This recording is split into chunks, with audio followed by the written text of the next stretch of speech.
Hello student. तो आज हम लोग वीवीटी की लिमिटेशन के बाद हम लोग आज क्रिस्टल फील्ड थ्योरी के बारे में जानेंगे। क्रिस्टल फील्ड थ्योरी, ठीक है, जिसको हम शॉर्ट फॉर्म में हम बोलते हैं सीएफटी। क्या बोलते हैं इसको? सीएफटी। तो इसके बारे में हम जानेंगे कि ये क्या होता है।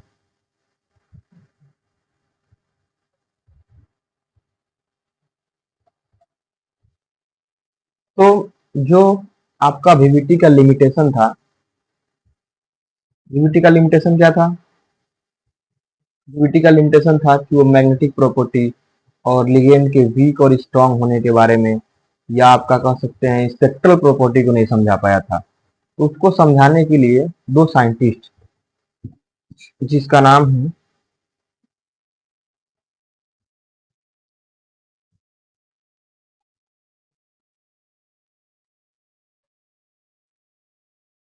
उनका नाम है H Bethe and V Vleck. H Bethe and V Vleck. इन्होंने 1935 में एक थ्योरी दिया, जिसमें उन्होंने कहा कि जो सेंट्रल मेटल होता है, सेंट्रल मेटल और जो लिगेंड होता है, इसके बीच जो बॉन्ड होता है वो प्योरली इलेक्ट्रोस्टैटिक होता है। वो कैसा होता है? Purely electrostatic. ठीक है। इलेक्ट्रोस्टैटिक मतलब एक टाइप से कह सकते हैं जो आयनिक बॉन्ड में जैसा होता है। आयनिक बॉन्ड में भी मान लीजिए NaCl एक कंपाउंड है, तो इसमें भी जो प्लस और माइनस के बीच जो बॉन्ड होता है एक टाइप का इलेक्ट्रोस्टैटिक होता है। ठीक है। इलेक्ट्रोस्टैटिक बॉन्ड का मतलब जो ये कंपाउंड है, जो आयनिक कंपाउंड, ये क्रिस्टल के फॉर्म में होते हैं। किसके फॉर्म में होते हैं? क्रिस्टल फॉर्म में होते हैं। इसीलिए इस थ्योरी का नाम रखा गया क्रिस्टल फील्ड थ्योरी। इस थ्योरी का क्या नाम रखा गया? Crystal field theory. ठीक है। अब हम लोग इसके बारे में पढ़ेंगे, इसके पास्टलेट्स के बारे में पढ़ेंगे कि ये क्या कहता है। इसका सबसे पहला जो पॉइंट था, एजम्पशन जो था, फर्स्ट एजम्पशन इसका था,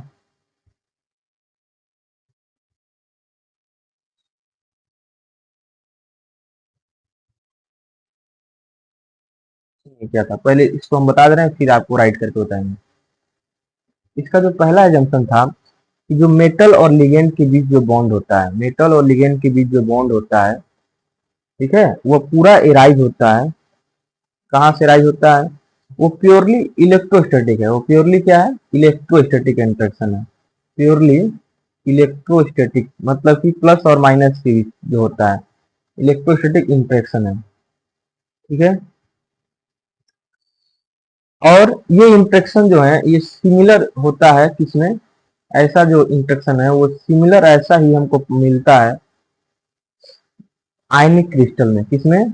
आयनिक क्रिस्टल में। इसीलिए इसका नाम रखा गया क्रिस्टल फील्ड थ्योरी। ये पहला जंक्शन है। अब सेकंड पे आइए आप लोग। ठीक है। तो सेकंड में क्या कहा गया कि जो सीएफटी जो होता है ना, वो मानता है, यानी सीएफटी रिगार्ड्स, सीएफटी क्या मानता है कि जो कॉम्प्लेक्स है, जो हमारा ये टोटल जो हमारा कॉम्प्लेक्स है, कोऑर्डिनेशन कॉम्प्लेक्स, वो क्या होता है, इसमें एक सेंट्रल मेटल होता है, एक सेंट्रल मेटल होता है, और वो जो होता है आयन या मॉलिक्यूल से घिरा होता है, आयन या मॉलिक्यूल से सराउंडेड होता है, सराउंडेड होता है। ठीक है।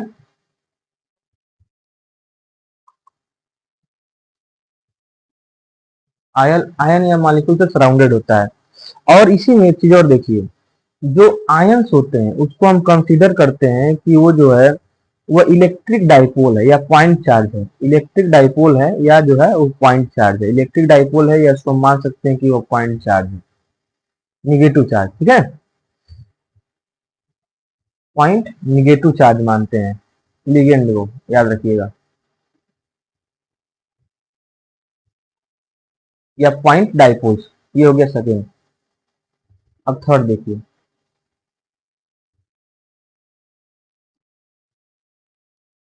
अब ये कहता है कि जब लिगेंड जो होते हैं सब, लिगेंड चारों लिगेंड होते हैं सब, अब ये मेटल की ओर जब अप्रोच करता है, जब ये मेटल की ओर अप्रोच करता है, तो मेटल का शुरुआत में पहले पांचों डी ऑर्बिटल की एनर्जी सेम था। पांचों डी ऑर्बिटल की एनर्जी क्या था? सेम था, यानी ये डिजेनरेट था। डिजेनरेट का मतलब जिससे पांचों का एनर्जी सेम है। लेकिन जैसे लिगेंड अप्रोच किया है, ठीक है, सेंट्रल मेटल की ओर, तो ये क्या किया है कि जो ये इलेक्ट्रॉन का जो लोन पेयर है और मेटल का जो डी ऑर्बिटल का इलेक्ट्रॉन है, ये इलेक्ट्रॉन को क्या कर रहा है? रिपेल कर रहा है, जिसके वजह से ये इसकी जो डिजेनरेसी है वो डिस्ट्रॉय कर दे रहा है। यानी कि वेन मेटल वेन लिगेंड, ठीक है, when ligand approaches towards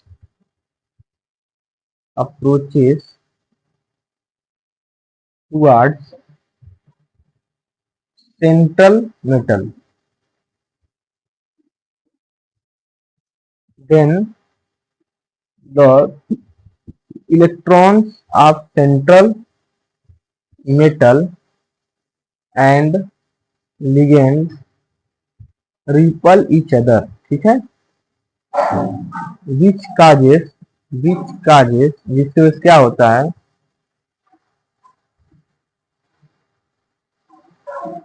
destroy the degeneracy of central metal. यानी कि जो हमारा पांचों की एनर्जी जो पहले सेम था वो अब डिस्ट्रॉय हो गया। अब ये दो में बट जाएगा। कैसे दो में बटेगा? देखिए ध्यान से, ये दो ऑर्बिटल में बट जाएगा। एक होगा तीन ऑर्बिटल वाला और एक होगा दो ऑर्बिटल वाला। एक को हम बोलते हैं T2, या कुछ केसों में इसको T2J भी बोलते हैं, और एक को बोलते हैं E या EG भी बोलते हैं। G का मतलब होता है जीरोइड, अभी हम आगे बताएंगे, जो सेंटर ऑफ इन्वर्जन के लिए लगाते हैं, सेंटर ऑफ इन्वर्जन। और ये दो केसों में लगता है, ऑक्टाहेड्रल और स्क्वायर प्लेनर में, ऑक्टाहेड्रल और स्क्वायर प्लेनर में। बाकी जो T2 है और जो E है वो केवल टेट्राहेड्रल में लगाएंगे, टेट्राहेड्रल में, ठीक है। अब आगे बढ़ते हैं। तो अगला है पॉइंट, जो भी हो, तो ऑक्टाहेड्रल कॉम्प्लेक्स में, ऑक्टाहेड्रल कॉम्प्लेक्स में जो स्प्लिटिंग है वो क्या होगा? लोअर एनर्जी लेवल जो होगा T2G होगा। ये आपका 5 डी ऑर्बिटल है, ठीक है। और जब स्प्लिट होगा ना, तो जो नीचे वाला जो होगा वो ट्रिपली डिजेनरेट होगा, और जो ऊपर वाला होगा वो डबली डिजेनरेट होगा, डबली डिजेनरेट, जिसको हम बोलते हैं यहाँ इस केस में ईजी बोलेंगे, ईजी, ठीक है, ओनली ईजी। और ये है आपका ट्रिपली डिजेनरेट, इसमें हम इसको बोलेंगे T2G। और इसके बीच का जो एनर्जी गैप है उसको हम रिप्रेजेंट करेंगे डेल्टा नॉट से, ठीक है, एनर्जी सेपरेशन को। इसी तरह से अगला, for tetrahedral complexes, tetrahedral complex, लेकिन इस समय उल्टा हो जाएगा टेट्राहेड्रल में, फिर से स्प्लिट तो होगा, लेकिन इस बार क्या हो जाएगा? नीचे वाला जो होगा ना ईजी होगा और ऊपर वाला हो जाएगा T2G, ठीक है, T2 और नीचे E। टेट्राहेड्रल में सेंटर ऑफ सिमेट्री नहीं होता है। जैसे मान लीजिए कंपाउंड है ऐसे, तो सेंटर ऑफ सिमेट्री का मतलब ये हुआ कि अगर आप इधर से इधर जा रहे हैं, ठीक है, और उतना ही पीछे जाने पे अगर सेम चीज मिल रहा है तो उसमें सेंटर ऑफ सिमेट्री है। तो टेट्राहेड्रल में नहीं होता, इसीलिए इसमें बस T2 लगाएंगे, और इसके बीच का जो एनर्जी गैप है उसको डेल्टा T से रिप्रेजेंट करेंगे। अब इसके बाद से स्क्वायर प्लेनर का छोड़ दीजिए आप, स्क्वायर प्लेनर का कोई दिक्कत नहीं है। स्क्वायर प्लेनर का ऑक्टेट जैसा होगा। छठवां देखिए, CFT ये नहीं कहता है, CFT does not provide, CFT does not provide, ठीक है, और इलेक्ट्रॉन की जो इलेक्ट्रॉन होता है to enter the metal orbital, कि वो मेटल के ऑर्बिटल में, देखिए यहाँ पे हमने ये नहीं कहा कि इलेक्ट्रॉन मेटल ऑर्बिटल में जा रहा है, बस इलेक्ट्रॉन रिपल कर रहा है मेटल ऑर्बिटल, ठीक है। मतलब कि जो लिगेंड्स होते हैं वो ऑर्बिटल्स मिक्स नहीं करते हैं, ligands do not mix their orbitals, ठीक है। यानी कि सिंपल सी बात है, CFT डज नॉट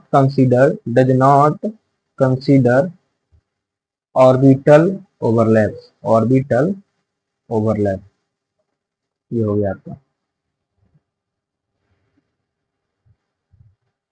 देखिए सीएफटी का जो है discovered by H Bethe and Van black.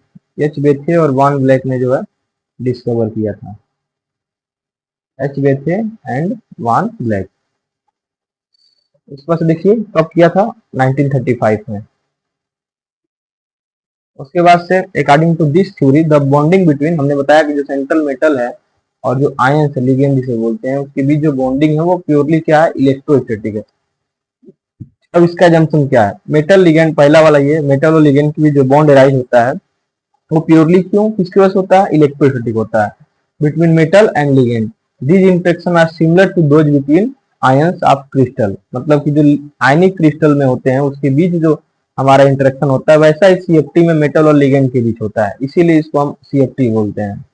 CFT क्या कहता है कि जो कॉम्प्लेक्स है वह कॉम्बिनेशन है किसका, सेंट्रल मेटल और उसके चारों ओर से लिगेंड है, तो उसके चारों ओर क्या है, लिगेंड है, ठीक है।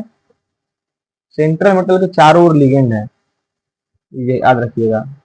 उसके बाद से अब उसने ये बोला कि जो हमारा लिगेंड है उसको मान सकते हैं कि वो पॉइंट चार्ज है, जो लिगेंड है उसको मान सकते हैं कि वो पॉइंट चार्ज है, ठीक है।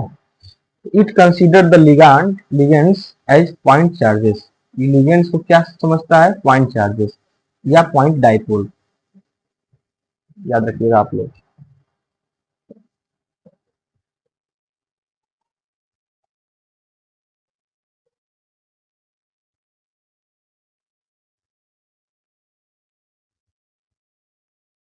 अब देखिए थर्ड, अब ये क्या करता है, ये नहीं करता है कि मेटल ऑर्बिटल में लिगेंड जाता है, बल्कि ये इफेक्ट बोलता है।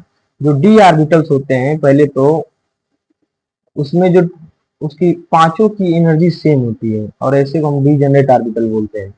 लेकिन जब लिगेंड अप्रोच करता है सेंट्रल मेटल की ओर, जब लिगेंड अप्रोच करता है सेंट्रल मेटल की ओर, किधर, सेंट्रल मेटल की ओर, तो क्या होता है, जो इलेक्ट्रॉन होते हैं वो सेंट्रल मेटल के और जो लिगेंड्स के इलेक्ट्रॉन होते हैं वो आपस में रिपेल करते हैं, जिसकी वजह से एक रिपल्सिव फोर्स जनरेट होता है जो कि उसकी डिजेनरेसी ब्रेक कर देता है। मतलब जो डी ऑर्बिटल पहले एक ही था वो दो में अब स्प्लिट हो जाएगा, एक को T2 बोलते हैं, T2G भी बोलते हैं, एक को EG बोलते हैं, डबली डिजेनरेट, और एक को ट्रिपली डिजेनरेट बोलते हैं। अब देखिए ऑक्टाहेड्रल कॉम्प्लेक्स में स्प्लिटिंग कैसे होता है, जो 3D लेवल होता है ऐसे होता है कि जो हमारा डबली डिजेनेट है वो ऊपर होता है, डबली डिजेनेट जो होता है वो अपर लेवल में होता है, ठीक है, और जो ट्रिपली डिजेनेट होता है वो नीचे होता है, और इसके बीच का जो एनर्जी गैप होता है उसको डेल्टा नॉट से रिप्रेजेंट करते हैं। इसका आप नोट्स बनाते रहिए।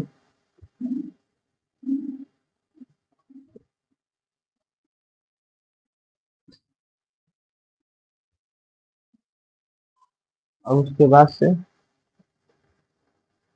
टेट्राहेड्रल में क्या होता है, टेट्राहेड्रल में अपोजिट हो जाता है, जो T2G होता है ऊपर चला जाता है, EG चलाता है नीचे। ये आपका 6वां हो गया। अब आप 7वां देखिए।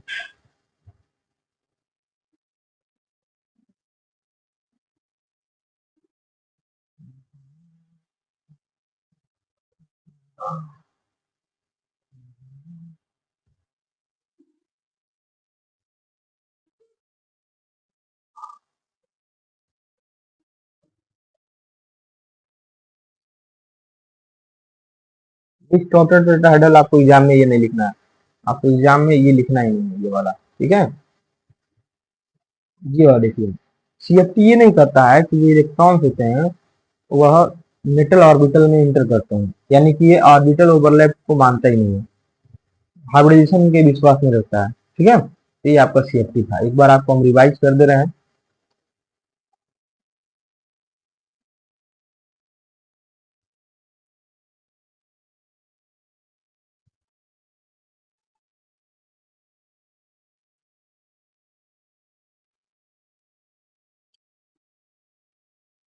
CFT को दिया था वेन बेथे, ठीक है, बेथे ने, एच बेथे ने और वैन ब्लैक ने, वेन ब्लैक ने कब दिया था, 1935 में। क्यों दिया था, DDT के ड्रॉबैक्स को एक्सप्लेन करने के लिए। नाम CFT क्यों रखा गया, क्योंकि CFT ये कहता है कि मेटल और लिगेंड के बीच जो बॉन्ड होता है वो प्योरली इलेक्ट्रोस्टैटिक होता है, प्योरली क्या होता है, इलेक्ट्रोस्टैटिक, और ऐसा ही कुछ इंटरेक्शन क्रिस्टल्स में पाए जाते हैं, आयनिक क्रिस्टल्स में, इसीलिए हम इसको बोलते हैं CFT। ये पहला हो गया। दूसरा, ये कहता है कि जो हमारा कॉम्प्लेक्स है वो मेटल और उसके चारों ओर लिगेंड है, ठीक है, सराउंडिंग बाय लिगेंड। और लिगेंड जो होता है उसको हम पॉइंट चार्ज मानते हैं या डाइपोल, पॉइंट डाइपोल मानते हैं, ठीक है। थर्ड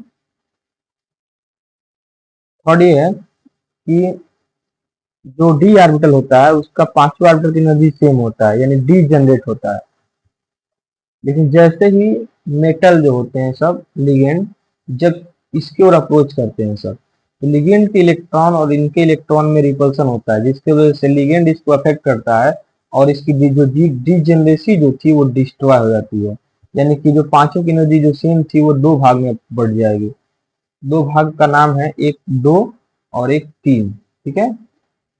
तीन का नाम है ट्रिपली डिजेनरेट और दो का नाम है डबली डिजेनरेट। अब देखिए, ट्रिपली डिजेनरेट के बीच की जो एनर्जी गैप होगा, अगर ऑक्टाहेड्रल है, ऑक्टाहेड्रल, तो इसे हम लिखेंगे डेल्टा नॉट से, और ये T2 ऊपर होगा और ये नीचे होगा।